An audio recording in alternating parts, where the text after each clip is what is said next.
ನೇಹಾ ಮೃತದೇಹದ ಮೆರವಣಿಗೆ ಇವತ್ತು ಹೋರಾಟ ರೂಪವನ್ನು ಪಡೆದುಕೊಂಡಿದೆ. ಬಿಜೆಪಿ ಕಾರ್ಯಕರ್ತರು, ಹಿಂದೂ ಪರ ಸಂಘಟನೆಗಳು ಸರ್ಕಾರ ಈ ಕೂಡಲೇ ಉತ್ತರ ಕೊಡಬೇಕು, ಪರಮೇಶ್ವರ್ ಅವರು ಉತ್ತರ ಕೊಡಬೇಕಂತ ಆಗ್ರಹ ಮಾಡ್ತಾ ಇದ್ದಾರೆ. ನಮ್ಮ ಜೊತೆ ಶಾಸಕ ಮಹೇಶ್ ಟಂಕಿ ಅವರು ಇದ್ದಾರೆ. ಸರ್, ಇಷ್ಟು ಶಾಂತತೆಯಾಗಿ ನಡೀತೈತೆ ಮೆರವಣಿಗೆ, ಈಗ ಪ್ರತಿಭಟನೆ ರೂಪ ಪಡೆದುಕೊಳ್ತಾ ಇದೆ. ನೋಡಿ, ಯಾವುದೇ ರೀತಿಯಾದಂಥ ಪ್ರತಿಭಟನೆ ಮತ್ತೊಂದು ಅನ್ನುವಂಥದ್ದಲ್ಲ. ಇವತ್ತು ಈ ಹೇಳಿಕೆ ಬಂದ ಮೇಲೆ ಇವತ್ತು ರಾಜ್ಯದ ಸನ್ಮಾನ್ಯ ಮುಖ್ಯಮಂತ್ರಿಗಳು ಮತ್ತು ಗೃಹ ಸಚಿವರು ಹೇಳಿಕೆ ಕೊಟ್ಟದಕ್ಕಾಗಿ ಇವತ್ತು ಅವ್ರ ಕುಟುಂಬದವರು ಕೂಡ ಇವತ್ತು ಮಾತಾಡ್ತಾ ಇದ್ದಾರೆ. ಅವರ ಸ್ವತಃ ಅವ್ರ ತಂದೆಯವರು ಕೂಡ ಇವತ್ತು ಈ ಹೇಳಿಕೆಗಳನ್ನು ಖಂಡನೆ ಮಾಡ್ತಾರೆ. ಕಾಂಗ್ರೆಸ್ ಪಾರ್ಟಿ ಸರ್ಕಾರ ಸನ್ಮಾನ್ಯ ಮುಖ್ಯಮಂತ್ರಿಗಳಾಗಲಿ ಗೃಹ ಸಚಿವರಾಗಲಿ ಪೂರ್ತಿ ಇನ್ವೆಸ್ಟಿಗೇಷನ್ ಆಗುವವರೆಗೂ ಕೂಡ ಅಟ್ಲೀಸ್ಟ್ ತಡೆಯುವಂಥ ಪ್ರಯತ್ನ ಮಾಡಬೇಕು. ಇಮಿಡಿಯೇಟಾಗಿ ಕಾಂಗ್ರೆಸ್ ಸರ್ಕಾರ ಪರಿಸ್ಥಿತಿ ಏನೈತೆ ಅಂದ್ರೆ ಯಾವ್ದಾರು ಅಲ್ಪಸಂಖ್ಯಾತರು ಮುಸ್ಲಿಂ ಬಗ್ಗೆ ಬಂತಂದ್ರೆ ತಕ್ಷಣ ಹೇಳಿಕೆಗಳನ್ನು ಕೊಟ್ಟು ಅದನ್ನು ಮುಚ್ಚಿ ಹಾಕುವಂಥ ಕೆಲಸ ಮಾಡ್ತಾರೆ. ಇನ್ನು ಇಲ್ಲಿ ಇನ್ವೆಸ್ಟಿಗೇಷನ್ ನಡೀತಿರ್ತೈತೆ, ಆಗಲೇ ಅವ್ರು ಬಿ ರಿಪೋರ್ಟ್ ಸಲ್ಲಿಸುವಂಥ ಕೆಲಸವನ್ನು ಸರ್ಕಾರ ಮಾಡುವಂಥ ಕೆಲಸ ಆಗುತ್ತೆ. ಹೀಗಾಗಿ ಇದನ್ನು ನಾವು ಖಂಡನೆಯನ್ನು ಮಾಡ್ತೀನಿ. ದಯವಿಟ್ಟು ಈ ರೀತಿಯಾದಂಥ ರಾಜಕಾರಣ ಮಾಡೋದು ಬೇಡ. ಅವನು ಕೂಡ ನಮ್ಮ ಸನ್ಮಿತ್ರದನ ಕಾಂಗ್ರೆಸ್ ಪಾರ್ಟಿಯೇ ಇಲ್ಲಿಯ ಜನಪ್ರತಿನಿಧಿ ಕೆಲಸ ಮಾಡ್ತಾರೆ, ಕಾರ್ಪೊರೇಟರ್ ಕೆಲಸ ಮಾಡ್ತಿದ್ದಾರೆ. ಇವತ್ತು ನಿಮಗೆ ಒಬ್ಬ ಪಾಲಿಕೆ ಸದಸ್ಯರ ಮಗಳಿಗೆ ರಕ್ಷಣೆ ಕೊಡೋಕೆ ಆಗಲಾರ್ದಂಥ ಸರ್ಕಾರ ನಿಮ್ದು. ಇನ್ನು ಬಂದು ಸಾಮಾನ್ಯ ಜನರ ಬಗ್ಗೆ ಏನಾಗಬೇಕು? ಇವತ್ತು ಜನ ಯಾವ ರೀತಿಯಾದ ಅರ್ಥ ಮಾಡ್ಕೋಬೇಕು? ಇವತ್ತು ನೀವು ಲವ್ ಜಿಹಾದಿಗಳಂತ ಇರ್ತಕ್ಕಂಥವ್ರನ್ನ ಇವತ್ತು ಪೋಷಣೆ ಮಾಡ್ತಕ್ಕಂಥ ಕೆಲಸ ಇವತ್ತು ಆಗ್ತಾ ಇದೆ ರಾಜ್ಯದಲ್ಲಿ. ಇವತ್ತು ನೋಡ್ರಿ, ಹುಬ್ಳಿಯಲ್ಲಿ ಚೆನ್ನಮ್ಮ ನಮ್ಮ ಇಂಡಿ ಪಂಪ್ ಸರ್ಕಲ್ದಲ್ಲಿ ಗಾಂಧಿ ಆಗಿತ್ತು, 300 ಜನ ಒಳಗಾಗಿ 2 ವರ್ಷ ಆಗಿತ್ತು. ಇವತ್ತು ಸರ್ಕಾರ ಬದಲಾವಣೆ ಆದ ತಕ್ಷಣ ಬಿಟ್ಟರೆ ಯಾಕೆ ಅವ್ರನ್ನ? ಇವತ್ತು ಅವ್ರಿಗೆ ಗೊತ್ತಾಗೈತಿ ನಮ್ಮ ಸರ್ಕಾರ ಬಂತು, ನಾವು ಮಾಡಿದ್ದು ನಡೀತೈತೆ ಅನ್ನೋತಕ್ಕ ಭಾವನೆಯಲ್ಲಿ ಅವ್ರು ಎಲ್ಲರೂ ಬರಕತ್ತಾರೆ. ಇವತ್ತು ಏನಾದರೂ ದಕ್ಕಿಸ್ಕೊಂತೀವಿ ಅನ್ನೋತಕ್ಕಂಥ ಮನಸ್ಥಿತಿ ಒಳಗೆ ಈ ಜಿಹಾದಿಗಳು ಬರ್ತಕ್ಕಂಥದ್ದು ನೋಡಿದ್ದೇವೆ. ಇಡೀ ಸಮಾಜದಲ್ಲಿ ಇವತ್ತು ಲವ್ ಜಿಹಾದಿಗಳು ಈ ರೀತಿಯಾದಂಥ ಪರಿಸ್ಥಿತಿಯನ್ನು ಮಾಡುವಂಥದ್ದಾಗ್ತಾಯಿದೆ. ಸರ್ಕಾರ ಇನ್ನಾದರೂ ಎಚ್ಚೆತ್ತುಕೊಳ್ಳೋ ಮುಖಾಂತರ ನಿನ್ನೆ ನೀವು ಏನಾದರೂ ಕರೆಕ್ಟ್ ಇದ್ರಿ ಅಂದ್ರೆ ಮುಂದೆ ಅರ್ಧ ತಾಸಂಗೆ ಅವ್ನಿಗೆ ಎನ್ಕೌಂಟರ್ ಮಾಡಿ ಹೊಡಿಬೇಕಾಗಿತ್ತು. ಅವಾಗ ನಾವು ನಿಮ್ಗೆ ಸಲ್ಯೂಟ್ ಹೊಡಿ ಅಂತ ಕೆಲಸ ಮಾಡ್ತಿದ್ವಿ. ಆ ರೀತಿ ಮಾಡೋರ್ಗೊಂದು ಬಿಸಿ ಮುಟ್ಟು ಕೆಲಸ ಆಕೈತಿ.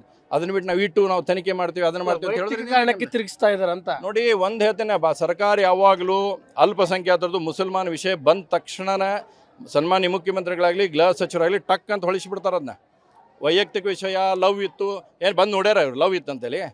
ಹಾಗಾದ್ರೆ ಒಂದು ಸೈಡ್ ಲವ್ ಇದ್ದರೂ ನೀವು ಲವ್ ಅಂತ ಹೇಳ್ತೀರಿ. ಅದಕ್ಕೆ ಏನು ಉತ್ತರ ಕೊಡ್ತಾರೆ ಇದಕ್ಕೆ ಮುಖ್ಯಮಂತ್ರಿಗಳು ಗೃಹ ಸಚಿವರು? ಆಗಿತ್ತೋ ಏನಾಗಿತ್ತು ಗೊತ್ತಿಲ್ಲ, ಆದರೆ ನೀವು ಒಂದು ಸೈಡ್ ಐತೆ ಅಂದ್ರೆ ಹಾಗಾದ್ರೆ ಹತ್ಯೆ ಯಾಕೆ ಮಾಡಿದ ಹುಡುಗ ಬಂದು ಅಷ್ಟು ಭೀಕರ ಬರ್ಬರ ಹತ್ಯೆ ಮಾಡಿದಲ್ಲ, ನಾಚಿಕೆ ಹಂಗಿಲ್ಲ ನೋಡೋಕ್ಕಿದ್ದು. ನಾವಾಗ ನೀವು ಅವ್ರನ್ನ ಎನ್ಕೌಂಟರ್ ಮಾಡಿ ಹೊಡೆದಿದ್ರೆ ಅಂದ್ರೆ ಹೇಳ್ತಿದ್ರು, ಹೌದಪ್ಪ ನಿಮ್ದು ಕರೆಕ್ಟ್ ಅಂತ ಹೇಳ್ತಿದ್ದೆ. ನಾವು ಸದ್ಯಕ್ಕೆ ಅದನ್ನ ಸ್ವಾಗತ ಮಾಡ್ತಿದ್ದೆ. ನಾವು ಅದನ್ನೇ ಬಿಟ್ಟುಕೊಟ್ಟು ಇವತ್ತು ಹುಡುಗರು ಹಿಡಿದು ಕೊಟ್ಟ ಮೇಲೆ ತೊಗೊಂಡೋಗ್ಯಾರ ಪೊಲೀಸರು. ಅದನ್ನ ಎನ್ಕ್ವೈರಿ ಮಾಡಕತ್ತಾರ. ಆಗಲೇ ಇವರಲ್ಲಿ ಬಿ ರಿಪೋರ್ಟ್ ಹಾಕೋ ಕೆಲಸ ಮಾಡ್ತಾರೆ ಮೇಲೆ ಕೂತ್ಕೊಂಡು. ಏನು ಸಂದೇಶ ಕೊಡಕತ್ತಿಲ್ಲ ರಾಜ್ಯದ ಜನತೆಗೆ? ಇವತ್ತು ನಿಮಗೆ ಬರೀ ಮುಸಲ್ಮಾನ್ ಹೋಟದ ಬಗ್ಗೆ ಅಷ್ಟಾಯ್ತಾ ನಿಮಗಾಗಿ ಇದು ಇರ್ತಕ್ಕಂಥದ್ದು? ಏನು ನಿಮ್ದು ಇದಕ್ಕೆ ಕನೆಯ ಪಕ್ಷ ಹೆಣ್ಮ್ಯಾಗ ರಾಜಕಾರಣ ಮಾಡೋಕೆ ಹೋಗ್ಬೇಡ ಅನ್ನೋಂಥದ್ದು ಭಾಳ ಸ್ಪಷ್ಟ ಆಗೈತೆ. ನಾನು ನಿಮಗೆ ಇವತ್ತು ಯಾರ್ದೂ ಅಲ್ಲ, ಇವತ್ತು ಒಬ್ಬ ಕಾರ್ಪೊರೇಟರ್ ಮಗಳನ್ನೇ ನಿಮಗೆ ನೋಡ್ಕೊಳಕ್ಕಾಗಲಿಲ್ಲ. ಇನ್ನು ಜನಸಾಮಾನ್ಯರ ಬಗ್ಗೆ ಏನು ಕೊಡ್ತೀರಿ ಉತ್ತರ? ಇವತ್ತು ಕಾಲೇಜ್ನಲ್ಲಿ ವಿದ್ಯಾರ್ಥಿಗಳು ಹೋಗಕ್ಕೆ ಮನ್ಯಾಗ ಹೆದರಾಕತ್ತಾರೆ. ಇವತ್ತು ಹುಡುಗರು ನಾಳೆ ಯಾರೋ ಬರ್ತಾನೆ, ಇನ್ನೊಬ್ಬ ನಾನು ಹಿಂಗೆ ಲವ್ ಮಾಡ್ತೀನಿ ಅಂತ ಹೇಳ್ತಾನೆ, ಮಾಡಂಗಿಲ್ಲ ಅಂದ್ರೆ ಚಾಕುವಾಗಿ ಖಲಾಸ್ ಮಾಡಿದ್ರೆ ಯಾರು ಜವಾಬ್ದಾರಿ ತೊಗೊತಾರೆ? ಇದಕ್ಕೆ ಕಾಲೇಜ್ನವ್ರು ತೊಗೊಳಕ್ಕಾಗತ್ತಾ? ಸರ್ಕಾರ ತೊಗೊಳ್ಬೇಕಾ ಇದನ್ನ? ಇವತ್ತು ಎಷ್ಟೋ ವಿದ್ಯಾರ್ಥಿಗಳು ಕೇಳಿದ್ರೆ ನಾವು ಕಾಲೇಜ್ ಹೋಗಲ್ಲ ಅಂತ ಹೇಳಕತ್ತಾರೆ. ಇವತ್ತು ವಿದ್ಯಾರ್ಥಿಗಳು ಇವತ್ತು ಯಾರು ಉತ್ತರ ಕೊಡೋರು? ಇದು ಅಲ್ಟಿಮೇಟ್ಲಿ ಇದಕ್ಕೆ ಸುಖ ಸುಮ್ಮನೆ ರಾಜಕೀಯ ಮಾಡ್ತಾ ಇದ್ದಾರೆ ಅಂತ. ರಾಜಕಾರಣ ನೆಸೆಸಿಟಿ ಇಲ್ಲ. ನಾವು ಭಾಳ ಸ್ಪಷ್ಟವಾಗಿ ಹೇಳ್ತೀನಿ, ಇದ್ರೆ ನಾವು ರಾಜಕಾರಣ ಹುಡ್ಕೊಂತ ನೀಡಿಲ್ಲ, ನೆಸೆಸಿಟಿ ಇಲ್ಲ. ಏನು ಅನ್ಯಾಯ ಆಗೈತೆ ಅದನ್ನು ಒಪ್ಕೋರಿ. ಫಸ್ಟು ನೀವು ಅಟ್ಲೀಸ್ಟ್ ಹೇಳ್ರಿ, ನಾವು ಕೂಲಂಕಷ ತನಿಖೆ ಮಾಡಿ ನಾವು ಹೇಳ್ತೇವೆ ಅಂತಕ್ಕಂಥ ಭಾವನೆ ಇಟ್ಕೋರಿ. ಆಗಲೇ ಬಿ ರಿಪೋರ್ಟ್ ಸಲ್ಲಿಸಿ ಅವರು ಏನಿಲ್ಲ ಅದು ಹಂಗಿತ್ತು ಇದು ಹಿಂಗಿತ್ತು ಯಾಕೆ ತಲೆ ಕೆಟ್ಟ ಕೆಲಸ ಮಾಡ್ತೀರಿ?